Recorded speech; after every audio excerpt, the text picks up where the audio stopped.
ಆಪ್ಕಿ ಅದಾಲತ್ನಲ್ಲಿ ಕೈಗಾರಿಕೋದ್ಯಮಿ ರಾಹುಲ್ ಬಜಾಜ್ ಮೇಲೆ ಇರುವ ಆರೋಪ. ಇವರು ಅವಕಾಶವಾದಿಗಳು. ರಾಹುಲ್ ಜಿ, ಈ ಮಾತು ನಿಜನಾ? ಏನಂದ್ರೆ ಅರ್ಥ ಆಗ್ಲಿಲ್ಲ. ನಾನು ಅರ್ಥ ಮಾಡಿಸ್ತೀನಿ ನಿಮ್ಗೆ. ಬಜಾಜ್ ಗ್ರೂಪ್ನ ಫೌಂಡರ್ ಜಮುನಾ ಲಾಲ್ಜಿ ಅವರು ಕಾಂಗ್ರೆಸ್ ಪಾರ್ಟಿಗೆ ತುಂಬಾ ಹತ್ರವಾಗಿದ್ರು. ಜಮುನಾ ಲಾಲ್ಜಿ ಕಾಂಗ್ರೆಸ್ ಪಾರ್ಟಿಗೂ ಹತ್ರವಾಗಿರ್ಲಿಲ್ಲ ಅಥವಾ ಬೇರೆ ಯಾವ ಪಾರ್ಟಿಗೂ ಹತ್ರವಾಗಿರ್ಲಿಲ್ಲ ಮತ್ತು ಪೊಲಿಟಿಕ್ಸ್ನಲ್ಲೂ ಏನೂ ಇನ್ವಾಲ್ವ್ ಆಗಿರ್ಲಿಲ್ಲ. ಜಮುನಾ ಲಾಲ್ಜಿ ಒಬ್ಬ ಸಂತನ ರೀತಿಯ ವ್ಯಕ್ತಿಯಾಗಿದ್ರು. ನಾವು ಖಂಡಿತ ಹಾಗಿಲ್ಲ. ಮತ್ತೆ ಕೇವಲ ಅವರು ಗಾಂಧೀಜಿಯವರನ್ನ ನಂಬಿದ್ರು. ವಿನೋಬ್ ಅವರನ್ನ ಕುಲಗುರು ಅಂತ, ಗಾಂಧೀಜಿಯನ್ನ ತಂದೆ ಅಂತ ಒಪ್ಕೊಂಡಿದ್ರು. ಗಾಂಧೀಜಿಯವರು ಹೇಳಿದ್ರಿಂದ ಅವರಿಗೆ ಕಾಂಗ್ರೆಸ್ ವರ್ಕಿಂಗ್ ಕಮಿಟಿಯ ಟ್ರಸ್ಟ್ ಅಷ್ಟೇ ಅಲ್ಲ, ಟ್ರೆಷರರ್ ಮಾಡಿದ್ರು. ಕಾಂಗ್ರೆಸ್ ವರ್ಕಿಂಗ್ ಕಮಿಟಿಯ ಇತ್ಯಾದಿ ಇತ್ಯಾದಿ ಇತ್ಯಾದಿ. ಅದು ಅವರು ಆ ರೀತಿಯ ಇನ್ವಾಲ್ವ್ ಆಗಿದ್ರು. ಮತ್ತೆ ತಾತ ಅವರು ಜಮುನಾ ಲಾಲ್ಜಿ, ಅಜ್ಜಿ ಜಾನಕಿ ದೇವಿಜಿ ಅವರಿಗೆ ಪದ್ಮವಿಭೂಷಣ ಕೊಟ್ರು. ಆಮೇಲೆ ನಮ್ಮ ತಂದೆಯವರು, ನನ್ನ ತಾಯಿಯವರು ಏನು ಒಂದು ಅರಿಸ್ಟೋಕ್ರಾಟಿಕ್ ಫ್ಯಾಮಿಲಿ ಕೋಲ್ಕತ್ತಾದಿಂದ ಬಂದಿದ್ರು. ಎಲ್ಲರೂ ಕೂಡ ಬ್ರಿಟಿಷ್ ಜೈಲ್ನಲ್ಲಿದ್ರು. ಮತ್ತೆ ನಮ್ಮ ಚಿಕ್ಕಪ್ಪ ರಾಮಕೃಷ್ಣ ಬಜಾಜ್. ಆದ್ರೆ ಯಾರು ಕೂಡ ಫ್ರೀಡಮ್ ಫೈಟರ್ಸ್ ಹೆಸರಲ್ಲಿ ಲಾಭ ತಗೊಳ್ಳಿಲ್ಲ. ಯಾವುದೇ ಲಾಭ ತಗೊಳ್ಳಿಲ್ಲ, ರೈಲ್ ಪಾಸ್ ಕೂಡ ತಗೊಳ್ಳಿಲ್ಲ, ಬೇರೆ ಯಾವ ಲಾಭನೂ ತಗೊಳ್ಳಿಲ್ಲ. ದೇವರ ದಯೆಯಿಂದ ಅದ್ಯಾವುದರ ಅವಶ್ಯಕತೆನೂ ಬರಲಿಲ್ಲ. ನೀವು ಕಾಂಗ್ರೆಸ್ಗೆ ಹತ್ರ ಆದ್ರಿ. ಪ್ರತಿಯೊಬ್ಬ ಕಾಂಗ್ರೆಸ್ ಲೀಡರ್ಗೆ ಬಜಾಜ್ ಡೀಲರ್ಶಿಪ್ ಕೊಟ್ಟು. ಈ ವಿಷಯ ಇವತ್ತೇ ಗೊತ್ತಾಗಿದ್ದು ನಂಗೆ. ನೀವ್ ಹೇಳ್ತೀರಾ ನಾವು ಕಾಂಗ್ರೆಸ್ಗೆ ತುಂಬಾ ಕ್ಲೋಸ್ ಅಂತ. ಕಾಂಗ್ರೆಸ್ ಹೇಳುತ್ತಾ ನೀವು ಬಿಜೆಪಿಯವರು ಅಂತ, ಬಿಜೆಪಿ ಹೇಳುತ್ತಾ ನೀವು ಕಾಂಗ್ರೆಸ್ ಅವರು ಅಂತ. ಮತ್ ನಾನ್ ಹೇಳ್ತೀನಿ ನಾನು ಹಿಂದೂಸ್ತಾನದವನು ಅಂತ. ಕಾಂಗ್ರೆಸ್ ಅವನು ಅಲ್ಲ, ಬಿಜೆಪಿಯವನು ಅಲ್ಲ. ನೀವು ಕೇವಲ ಪವರ್ನಲ್ಲಿರ್ತಾರಲ್ಲ, ಅವ್ರ ಜೊತೆ ಮಾತ್ರ ಇರ್ತೀರಾ. ಹಾಗಾದ್ರೆ ನಾನು ಎಲ್ರಿಗೂ ಚಮಚಾಗಿರಿ ಮಾಡ್ಬೇಕಾಗುತ್ತೆ. ನೀವ್ ಅದನ್ನೇ ಮಾಡ್ತಿದ್ದೀರಿ. ಕ್ರೋನಿಸಂ ಮಾಡ್ಬೇಕು, ಚೈಲ ಆಗಿರ್ಬೇಕು. ಇತ್ತೀಚೆಗೆ ಜನರು ಏನ್ ಹೇಳ್ತಾರೆ ಅಂದ್ರೆ, ಇಂಡಸ್ಟ್ರಿಯಲಿಸ್ಟ್ಗಳಲ್ಲಿ ಮೂರ್ಖ ಯಾರು ಅಂದ್ರೆ ಯಾರೋ ಗೌರ್ಮೆಂಟ್ಗೆ ಬೈತಾನೆ, ಅದು ಯಾವುದೇ ಗೌರ್ಮೆಂಟ್ ಆಗಿರ್ಬೋದು. ನೋಡಿ, ನಾನು ನಿಮ್ಗೆ ಎಕ್ಸಾಂಪಲ್ ಕೊಡ್ತೀನಿ. ಮೇ 1997ರ ವಿಚಾರ ಇದು. ಯಾವಾಗ ಪಿ ಚಿದಂಬರಂ ಫೈನಾನ್ಸ್ ಮಿನಿಸ್ಟರ್ ಆಗಿದ್ರು, ನೀವ್ ಹೇಳಿದ್ರಿ ಇವ್ರಿಗಿಂತ ಉತ್ತಮ ಹಣಕಾಸು ಮಂತ್ರಿ ಸಿಗೋದಿಕ್ ಸಾಧ್ಯ ಇಲ್ಲ. ಅವರು ಯಾವಾಗ ಡ್ರೀಮ್ ಬಜೆಟ್ ತಂದ್ರೋ, ಅದು ಆಮೇಲೆ ಡ್ರೀಮ್ ಬಜೆಟ್ದು ಏನಾಯ್ತು ಅಂತ ನಮಗ್ ಗೊತ್ತು. ಗೌರ್ಮೆಂಟ್ ಬಿತ್ತು, ಅದು ನಮಗ್ ಗೊತ್ತು. ಆದ್ರೆ ಆ ಡ್ರೀಮ್ ಬಜೆಟ್ ತುಂಬಾ ಬಲವಾಗಿತ್ತು. ಹಿಂದೂಸ್ತಾನ ಅದನ್ನ ಡ್ರೀಮ್ ಬಜೆಟ್ ಅಂತ ಒಪ್ಕೋತು. ನೀವು ಇದರಲ್ಲಿ ನನ್ ತಪ್ಪೇನಿದೆ? ನಾನು ಕೂಡ ಅದನ್ನ ಡ್ರೀಮ್ ಬಜೆಟ್ ಅಂತ ಒಪ್ಕೊಂಡ್ರೆ ನಮ್ಮ ಟ್ಯಾಕ್ಸಸ್ ಅಷ್ಟೊಂದು ಕಮ್ಮಿ ಮಾಡಿದ್ರು, ತುಂಬಾ ಒಳ್ಳೆ ಕೆಲಸ ಮಾಡಿದ್ರು, ದೇಶಕ್ಕೂ ಒಳ್ಳೇದಾಯ್ತು. ಈಗ ಆ ಸಮಯದಲ್ಲಿ ಬಹುಶಃ ಸ್ಟೇಟ್ಮೆಂಟ್ ಕೊಟ್ಟಿರ್ಬೋದು. ಸೊ ಅದರಿಂದ ಯಾವ್ದೇ ಸಾಕ್ಷಿ ಸಿಗಲ್ಲ. ಅವ್ರು ಒಳ್ಳೆ ಕೆಲಸ ಮಾಡಿದ್ರು, ಆದ್ರೂ ಅವ್ರನ್ನ ಬೈಬೇಕು. ಅವ್ರು ಒಳ್ಳೆ ಕೆಲಸ ಮಾಡಿದ್ರು, ಅದಕ್ಕೆ ಹೇಳಿದ್ವಿ, ಮಾಡಿದ್ದಾರೆ. ಈ ವಿಷಯದಿಂದ ನಾನು ಇವತ್ತು ಒಪ್ಕೋತೀನಿ. ರಜತ್ ಜಿ, ಏನಂದ್ರೆ ಚಿದಂಬರಂ ಸಾಬ್ ನಾಲೆಡ್ಜ್, ಇಂಟೆಲಿಜೆನ್ಸ್, ಆರ್ಟಿಕುಲೇಟ್ನೆಸ್ ಇದೆಲ್ಲದರಿಂದ ಇನ್ ಟೋಟಾಲಿಟಿ ಬೆಟರ್ ಫೈನಾನ್ಸ್ ಮಿನಿಸ್ಟರ್ ಕಳೆದ 25-30 ವರ್ಷಗಳಲ್ಲಿ ಬಹುಶಃ ಯಾರೂ ಆಗಿಲ್ಲ. ಯಾವಾಗ ಪ್ಯೂರ್ ನಾಲೆಜ್ ನಲ್ಲಿ ಡಾಕ್ಟರ್ ಮನಮೋಹನ್ ಸಿಂಗ್ ಬೆಟರ್ ಆಗಿದ್ರು. ಇದನ್ನ ಯಾಕೆ ಹೇಳ್ತಾ ಇದ್ದೀರಾ ಅಂದ್ರೆ, ಒಬ್ರು ಹಣಕಾಸು ಮಂತ್ರಿ ಆಗಿದ್ದಾರೆ, ಇನ್ನೊಬ್ರು ಪ್ರೈಮ್ ಮಿನಿಸ್ಟರ್. ಈಗ ಅದು ಸೂಟ್ ಆಗುತ್ತೆ ನನಗೆ, ನಾನೇನ್ ಮಾಡ್ಲಿ? ನಾಳೆ ಬಿಜೆಪಿ ವಾಪಸ್ ಬರುತ್ತೆ ಗೌರ್ಮೆಂಟ್ಗೆ. ಯಶವಂತ್ ಸಿನ್ಹಾಗೆ ಅಂತೂ ಪಾರ್ಲಿಮೆಂಟ್ ನಲ್ಲಿ ಮಣಿಶಂಕರ್ ಅಯ್ಯರ್ ಯಾರು ಇವತ್ತು ಮಿನಿಸ್ಟರ್ ಆಗಿದಾರೋ, ಅವರು ಪಾರ್ಲಿಮೆಂಟ್ ನಲ್ಲಿ ಹೇಳಿದ್ರು ಯಶವಂತ್ ಸಿನ್ಹಾಗೆ ಇವರು ರಾಹುಲ್ ಬಜಾಜ್ ಅವರ ಫೈನಾನ್ಸ್ ಮಿನಿಸ್ಟರ್ ಅಂತ, ಬಿಜೆಪಿ ಅವರು ಅಲ್ಲ ಅಂತ. ನೀವು ಯಶವಂತ್ ಸಿನ್ಹಾ ಅವ್ರನ್ನ ಕೇಳಿ. ಅವ್ರನ್ನ ಯಾಕೆ ಕೇಳಿ? ನಾನು ನಿಮ್ಮ ಹೇಳಿಕೆನ ನಿಮ್ಗೆ ನೆನಪು ಮಾಡ್ಕೊಡ್ತೀನಿ. ಹೇಳಿ, ಯಾವಾಗ ಬಿಜೆಪಿ ಪವರ್ಗೆ ಬಂದಿತ್ತು ಅಂದ್ರೆ ಈಗ ನಾನು ಬಿಜೆಪಿ ಅವನಾಗೋದೆ. ಅಕ್ಟೋಬರ್ ಇಲ್ಲ, ಯಾರು ಪವರ್ಗೆ ಬರ್ತಾರೋ ಅವ್ರ ಕಡೆಯವ್ರಾಗ್ತಾರೆ. ಓಹೋ, ಇದ ವಿಷಯ. ಈ ಐಡಿಯಾ ಚೆನ್ನಾಗಿದೆ. ಅಕ್ಟೋಬರ್ 1999 ಅಲ್ಲಿ ನೀವು ಹೇಳಿದ್ರಿ 1999 ನೀವು ಹೇಳಿದ್ರಿ ಅಟಲ್ ಬಿಹಾರಿ ವಾಜಪೇಯಿ ಪ್ರಧಾನಮಂತ್ರಿ ಆಗಿದ್ದಾರೆ, ಇದಕ್ಕಿಂತ ಒಳ್ಳೆ ವಿಷಯ ದೇಶಕ್ಕೆ ಬೇರೆ ಇರೋದಕ್ಕೆ ಸಾಧ್ಯನೇ ಇಲ್ಲ. ಇಲ್ಲ, ನಾನು ಆತರ ಏನು ಹೇಳಿಲ್ಲ. ನಾನು ಆತರ ವಿಷಯಗಳಲ್ಲಿ ಯಾವತ್ತೂ ನಂಬಿಕೆ ಇಟ್ಕೊಂಡಿಲ್ಲ. ಏನಂದ್ರೆ Indira is India, India is Indira ಅಂತ ಭರವಸೆ ಹೇಳ್ತಿದ್ರು, ಇದೆಲ್ಲ ಏನೂ ಇಲ್ಲ. ಆದ್ರೆ ಇವತ್ತಿಗೂ ನಾನು ಹೇಳ್ತೀನಿ, ಈಗ ಅವರೇನು ಪ್ರಧಾನಮಂತ್ರಿ ಅಲ್ಲ ಅಲ್ವಾ ರಜತ್ಜಿ? ಏನಂದ್ರೆ ವಾಜಪೇಯಿ ಜಿ ಒಬ್ರು ನಮ್ಮ ದೊಡ್ಡ ಔಟ್ಸ್ಟ್ಯಾಂಡಿಂಗ್ ಪ್ರಧಾನಮಂತ್ರಿ ಆಗಿದ್ದಾರೆ. I am very happy, I am very proud. ಆದ್ರೆ ಇವ್ರಿಗಿಂತ ಬೆಟರ್ ಆಗೋಕೆ ಯಾರಿಂದನೂ ಸಾಧ್ಯ ಇಲ್ಲ. ಮತ್ತು ಇದು ಆಗಿದೆ, ಅದು ಆಗಿದೆ ಅಂತ ನಾನು ಯಾರಿಗೂ ಹೇಳಿಲ್ಲ. ಯಾವ ಕಾಂಟೆಕ್ಸ್ಟ್ ನಲ್ಲಿ ನೀವೆಲ್ಲ ನಮ್ಮಿಂದ ಬಹಳಷ್ಟು ಹೇಳಿಸ್ತೀರಾ ಜರ್ನಲಿಸ್ಟ್ಗಳು, ಆಗೇನಾದ್ರೂ ಹೇಳಿರ್ಬೋದು, ನಂಗೆ ಗೊತ್ತಿಲ್ಲ. ಎಲೆಕ್ಷನ್ ಆಗೋದಿಕ್ಕೂ ಮುಂಚೆ ನೀವ್ ಹೇಳಿದ್ರಿ ಏನು ಫೀಲ್ ಗುಡ್ ಮಾತು ಬಿಜೆಪಿ ಆಡ್ತಿದೆ, ಈ ಮಾತು ಸರಿಯಾಗಿ ಆಡ್ತಿದೆ ಅಂತ. ನಿಜವಾಗ್ಲೂ ದೇಶದಲ್ಲಿ ಫೀಲ್ ಗುಡ್ ಇದೆಯಾ? ಬಹಳಷ್ಟು ವಿಷಯಗಳಲ್ಲಿ ಬಿಜೆಪಿಯ ಪಾಲಿಸಿ ತುಂಬಾ ಚೆನ್ನಾಗಿತ್ತು. ಬಹಳಷ್ಟು ವಿಷಯಗಳಲ್ಲಿ ಅವರು ಹೇಳ್ಬೋದಿತ್ತು ಇಂಡಿಯಾ ಶೈನಿಂಗ್. ಉದಾಹರಣೆಗೆ ಅಡ್ವಾಣಿಜಿ ಯಾವಾಗ ರಥಯಾತ್ರೆ ಮಾಡಿದ್ರೋ ಆಗ ಅದನ್ನ ಭಾರತದ ಉದಯ ಅಂದ್ರು. ಇದರ ಅರ್ಥ ಇಂಡಿಯಾ ಶೈನಿಂಗ್ ಅಂತ ಅಲ್ಲ, ಇದರ ಅರ್ಥ ಇಂಡಿಯಾ ರೈಸಿಂಗ್ ಅಂತ. ಕಮ್ಯುನಿಕೇಶನ್ ನಲ್ಲಿ ಅವರು ತುಂಬಾ ತಪ್ಪು ಮಾಡಿದ್ರು. 15th February 2004 ನಾನು ಈಗ ತಾನೇ ಕ್ರಿಟಿಸೈಸ್ ಮಾಡಿದೆ ಬಜೆಟ್ ನ. ನೀವು ಕೇಳಿಲ್ವಾ ಕಳೆದ 3 ದಿನಗಳಲ್ಲಿ? ಹಳೆ ವಿಷಯಗಳು, ಹೊಸ ವಿಷಯಗಳಲ್ಲ. ನಾವ್ ಅನ್ಕೊಂಡಿದ್ವಿ ಮುಂದೆ ಏನು ಅಂತ. ಫ್ಯೂಚರ್ ಬಗ್ಗೆ ಯೋಚನೆ ಮಾಡೋಣ, ಈ ಹಿಸ್ಟ್ರಿಗೆ ಯಾಕೆ ಹೋಗ್ತೀರಾ? BBC ರೇಡಿಯೋದ ಹಿಂದಿ ಕಾರ್ಯಕ್ರಮದಲ್ಲಿ ಭಾಗವಹಿಸಿದಾಗ ರಾಹುಲ್ ಬಜಾಜ್ ಶ್ರೋತೃಗಳ ಪ್ರಶ್ನೆಗಳಿಗೆ ಉತ್ತರಿಸಿದ್ರು. ಅವ್ರು ಹೇಳಿದ್ರು, ನನ್ನ ಪ್ರಕಾರ ಫೀಲ್ ಗುಡ್ ವಾತಾವರಣದ ವಿಷಯ ಏನ್ ಹೇಳಲಾಗ್ತಿದೆ ಅದು ಸರಿ ಇದೆ, ಮತ್ತೆ ಅದು ಮುಂದುವರಿಬೇಕು. ಇವತ್ತಿಗೂ ನಾನು ರಿಪೀಟ್ ಮಾಡ್ತೀನಿ, ಅದನ್ನ ಆ ಸಮಯಕ್ಕೆ ಇಂಡಸ್ಟ್ರಿನಲ್ಲಿ ತುಂಬಾ ಬಲವಾದ ಫೀಲ್ ಗುಡ್ ಫ್ಯಾಕ್ಟರ್ ಇತ್ತು. ಆದ್ರೆ ಇಂಡಸ್ಟ್ರಿ ಹತ್ರ ವೋಟ್ ಎಷ್ಟಿದೆ? ಇಂಡಸ್ಟ್ರಿ ಹತ್ರ ಯಾವ ವೋಟು ಇರ್ಲಿಲ್ಲ. ಆದ್ರೆ ಯಾವಾಗ ಪೊಲಿಟಿಷಿಯನ್ಸ್ಗೆ ಇಷ್ಟು ದೊಡ್ಡ ಪೊಲಿಟಿಕಲ್ ಪಾರ್ಟೀಸ್ಗೆ ಬಿಜೆಪಿಗೆ ಗೊತ್ತಾಗಿಲ್ಲ ಅಂದ್ಮೇಲೆ ನಮಗಿಲ್ಲಿಂದ ಗೊತ್ತಾಗುತ್ತೆ ಏನಂದ್ರೆ ಹಳ್ಳಿಗಳಲ್ಲಿ ಏನಾಗ್ತಿದೆ ಅಂತ. ನೋಡಿ, ನೀವು ಕಾಂಗ್ರೆಸ್ ಅಧಿಕಾರದಲ್ಲಿದ್ರೆ ಅವರನ್ನ ಹೊಗಳ್ತೀರಾ, ಮತ್ತೆ ಬಿಜೆಪಿ ಅಧಿಕಾರದಲ್ಲಿದ್ರೆ ಅವರನ್ನ ಹೊಗಳ್ತೀರಾ. ಯಾವಾಗ ರಜತ್ ಸಾಬ್ ಮುಂದೆ ನಿಂತಿದ್ರೆ ಆಗ ರಜತ್ ಶರ್ಮಾ ಅವರನ್ನ ಹೊಗಳ್ತೀನಿ. ಇಷ್ಟೇ ವಿಷಯ. ಆದ್ರೆ ನಾನೇನು ಬೈಬೇಕಾ ಏನೋ ಎಲ್ರಿಗೂ? ಇಲ್ಲ. ಕಾಂಗ್ರೆಸ್ ಅಧಿಕಾರದಲ್ಲಿದ್ದಾಗ ಯಾವಾಗ ರಾಜೀವ್ ಗಾಂಧಿ ಪ್ರಧಾನಮಂತ್ರಿ ಆದ್ರೂ ನಿಮ್ಮನ್ನ ಇಂಡಿಯನ್ ಏರ್ಲೈನ್ಸ್ನ ಚೇರ್ಮನ್ ಮಾಡಿದ್ರು. ಇದು ಅವ್ರ ತಪ್ಪ ಇಲ್ಲ ನನ್ ತಪ್ಪ? ಮತ್ತೆ ಬಿಜೆಪಿ ಅಧಿಕಾರದಲ್ಲಿದ್ದಾಗ ಅವರು ನಿಮ್ಗೆ ಪದ್ಮಭೂಷಣ ಕೊಡ್ತಾರೆ. ಇದರ ಅರ್ಥ ಇದು ನಾನಂತೂ ಯೋಚನೆ ಮಾಡಿರಲಿಲ್ಲ ಇಲ್ಲಿವರೆಗೆ. ಜನರು ಯೋಚಿಸ್ಬೇಕು ಏನಂದ್ರೆ ಕಟಕಟೆಯಲ್ಲಿ ಯಾಕೆ ನಿಲ್ಸಿದ್ರು ನನ್ನನ್ನ ಅಂತ. ನಾನು ತುಂಬಾ ಗ್ರೇಟ್ ವ್ಯಕ್ತಿ ಆಗಿರ್ಬೋದು. ಎಲ್ಲ ಪೊಲಿಟಿಕಲ್ ಪಾರ್ಟೀಸ್ ನನಗೆ ಉನ್ನತ ಸ್ಥಾನ ಕೊಡ್ತಿವೆ. ಕೆಲವರು ಪದ್ಮಭೂಷಣ ಕೊಡ್ತಿದ್ದಾರೆ, ಕೆಲವೊಬ್ರು ಇಂಡಿಯನ್ ಏರ್ಲೈನ್ಸ್ ಚೇರ್ಮನ್ ಮಾಡ್ತಿದ್ದಾರೆ. ನಾನಂತೂ ಇದನ್ನ ಯೋಚಿಸೇ ಇರಲಿಲ್ಲ ನನಗಿಷ್ಟೊಂದು ಬುದ್ಧಿ ಇದೆ ಅಂತ.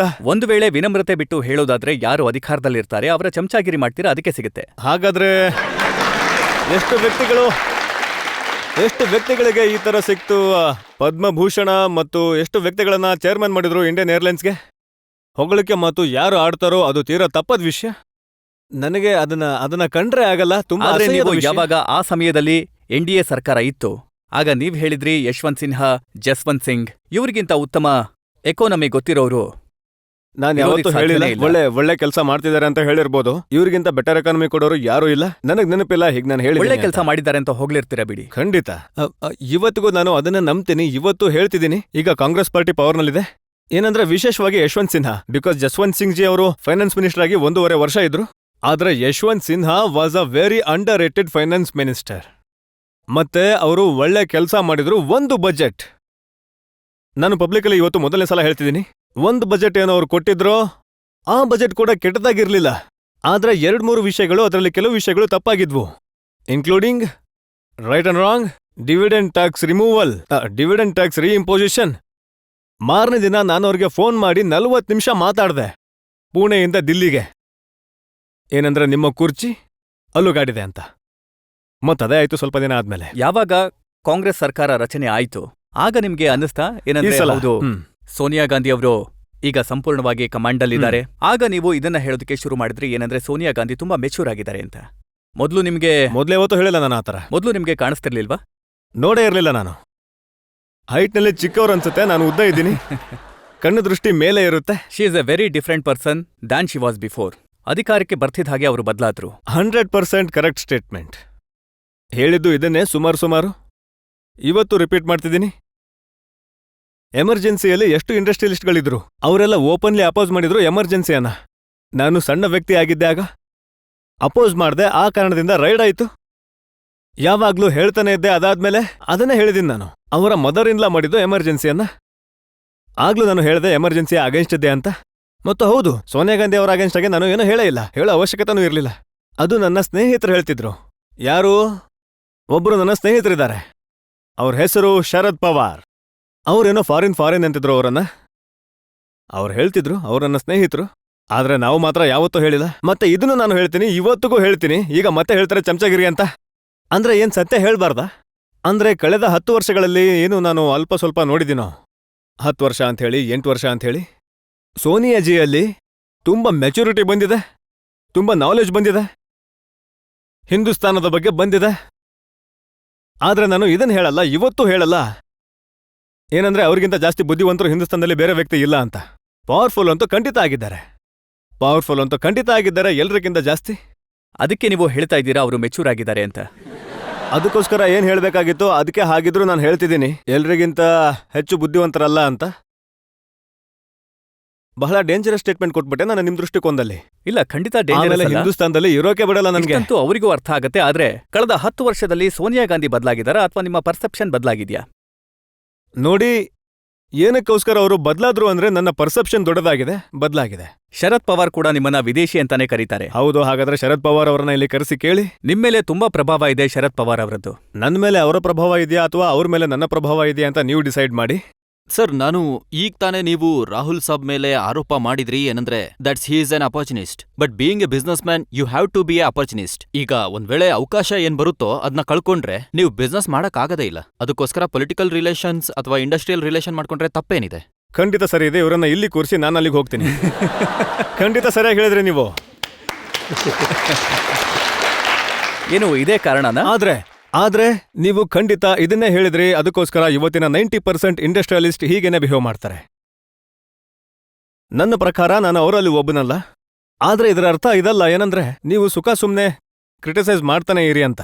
ನನಗೇನು ಸರಿ ಅನ್ಸುತ್ತೋ, ದೇಶಕ್ಕೆ ಏನ್ ಸರಿ ಅನ್ಸುತ್ತೋ ನಾನದನ್ನ ಹೇಳ್ತೀನಿ. ಅದ್ರಲ್ಲಿ ನನ್ನ ತಪ್ಪಿರ್ಬೋದು ಕೆಲವೊಮ್ಮೆ, ಆದ್ರೆ ನಾನಂತೂ ಇದನ್ನ ನೋಡಲ್ಲ. ಗೌರ್ಮೆಂಟ್ ಇದನ್ನ ಇಷ್ಟಪಡುತ್ತೋ ಅಥವಾ ಪಡಲ್ವೋ, ಆದ್ರೆ ಒಂದಂತೂ ನಿಜ, ಸುಮ್ನೆ ಬೈಯೋದು, ಅರ್ಥ ಇಲ್ಲದೆ ರಾಂಗ್ ವರ್ಡ್ಸ್ ಯೂಸ್ ಮಾಡೋದು ಅಥವಾ ರೂಡ್ನೆಸ್ದಿಂದ ನೀವೇನು ಅಚೀವ್ ಮಾಡಕ್ಕಾಗಲ್ಲ. ಒಂದ್ ವೇಳೆ ನೀವು ಬಯಸ್ತೀರಾ ಏನಂದ್ರೆ ಗೌರ್ಮೆಂಟ್ ನಿಮ್ಮ ಮಾತನ್ನ ಕೇಳಬೇಕು ಅಂತ, ಅದಕ್ಕೆ ನೀವು ಪೊಲೈಟ್ಲಿ ಬಟ್ ಫರ್ಮ್ಲಿ ಹೇಳ್ಬೇಕು. ಅದನ್ ಮಾಡೋಕೆ ನಾನು ಪ್ರಯತ್ನಿಸಿದ್ದೀನಿ. ಹಾಗಿದ್ರೆ ನೀವ್ಯಾಕೆ ಹೋಗಲ್ಲ ರಾಜ್ಯಸಭೆಗೆ? ಯಾರು ಕರೀತಿಲ್ಲ, ಮತ್ತೆ ನನಗೆ ಟೈಮ್ ಇಲ್ಲ ಅಲ್ಲಿಗೆ ಹೋಗಿ ಟೈಮ್ ಹಾಳು ಮಾಡೋದಕ್ಕೆ. ನಾನು ಹೋಗಿ ಏನ್ ಮಾಡ್ಲಿ ಅಲ್ಲಿ? ಏನ್ ಭಾಷಣ ಇಲ್ಲಿ ಮಾಡ್ತಾ ಇದ್ರು, ಇದನ್ನ ಅಲ್ಲೂ ಮಾಡ್ಬೋದು. ಇಲ್ಲ, ಇಲ್ಲಿ ಕೇಳೋದಕ್ಕೆ ಜನ ಇದ್ದಾರೆ, ಅಲ್ಲಿ ಖಾಲಿ ಹೌಸ್ ಇರುತ್ತೆ. ಅವರು ತಮ್ಮ ಡೈಲಿ ಭತ್ಯೆ ತಗೊಳ್ತಾರೆ ಮತ್ತು ಅದಾದ್ಮೇಲೆ ಮಾಯ ಆಗೋಗ್ತಾರೆ. ಹಾಲ್ ಸೆಂಟ್ರಲ್ ಹಾಲ್ನಲ್ಲಿ ಕೂತ್ಕೋತಾರೆ, ಮತ್ತೆ ಅಲ್ಲಿ ಕ್ಯಾಂಟೀನ್ ತುಂಬಾ ಚೆನ್ನಾಗಿದೆ, ತುಂಬಾ ಕಡಿಮೆ ಬೆಲೆ ಮತ್ತೆ ತುಂಬಾ ರುಚಿಯ ತಿಂಡಿಗಳು ಸಿಗುತ್ತವೆ. ಸಮೋಸ ತುಂಬಾ ಚೆನ್ನಾಗಿರುತ್ತೆ ಅಲ್ಲಿ. ಯಾಕಂದ್ರೆ ನಿಮ್ಮ ಎಷ್ಟು ಜನ ಸ್ನೇಹಿತರಿದ್ದಾರೆ ರಾಜಕೀಯದಲ್ಲಿ, ಅದನ್ನ ನೋಡ್ತಾ ಇದ್ರೆ ನಮ್ಗನ್ಸುತ್ತೆ ನಿಮ್ಮ ನಿಜವಾದ ಜಾಗ ಅಲ್ಲೇ ಇದೆ ಅಂತ. ಪ್ರೈವೇಟ್ ಲೈಫ್ ಇದೆ ನಂದು. ನೀವ್ ಯಾವಾಗ ಪೊಲಿಟಿಕಲ್ ಲೈಫಿಗೆ ಬರ್ತೀರಾ, ಯಾರೇನ್ ಬೇಕಾದ್ರೂ ಹೇಳ್ಬೋದು. ಬೆಳಗ್ಗೆ 8 ಗಂಟೆಗೆ ನಿಮ್ ಮನೆಗೆ ಬರ್ಬೋದು. ಈಗ ನಾನು 10 ಗಂಟೆವರೆಗೂ ಮಲಗಿದ್ರು ನನ್ನ ಯಾರು ಕೇಳೋರಿಲ್ಲ. ಇಲ್ಲ, ಈ ವ್ಯಾಪಾರ ಮಾಡ್ಬಾರ್ದು ಪಬ್ಲಿಕ್ ಲೈಫ್ನಲ್ಲಿ, ಮತ್ತು ಈ ವಯಸ್ಸಲ್ಲಂತೂ ಮಾಡ್ಲೇಬಾರ್ದು. ರಾಹುಲ್ಜಿ ಇದನ್ನ ಹೇಳಿ ಏನಂದ್ರೆ, ಯಾವಾಗ ಮಕ್ಕಳು ಕೆಲಸ ನೋಡ್ಕೋತಾರೋ ಆಗ ನೀವು ಕೇವಲ ಚೇರ್ಮನ್ ಆಗಿರ್ತೀರಾ, ಮಿಕ್ಕ ಸಮಯದಲ್ಲಿ ಏನ್ ಮಾಡ್ತೀರಾ? ಗೌರ್ಮೆಂಟ್ಗೆ ಚಮಚಾಗಿರಿ ಅಂತೂ ಮಾಡಲ್ಲ, ಬಟ್ ಎಲ್ಲಿ ತಪ್ಪು ಮಾಡ್ತಿದ್ದಾರೆ ಅಂತ ಅನ್ಸುತ್ತೋ ಅಲ್ಲಿ ಅವರನ್ನ ಎಚ್ಚರಿಸ್ತೀನಿ, ಹೇಳ್ತೀನಿ ಎಲ್ಲಿ ತಪ್ಪಿದೆ ಅಂತ. ಅದರಿಂದ ದೇಶಕ್ಕೆ, ದೇಶದ ಜನರಿಗೆ ಒಳ್ಳೇದಾಗ್ಬೇಕು, ಆ ರೀತಿ. ಇದು ನೀವು ರಾಜಕೀಯಕ್ಕೆ ಹೋಗೋ ಸೂಚನೆಯ ಮೊದಲ ಹೆಜ್ಜೆನಾ? ಈಗ ಇದು ಇವ್ರ ರೀಡಿಂಗು.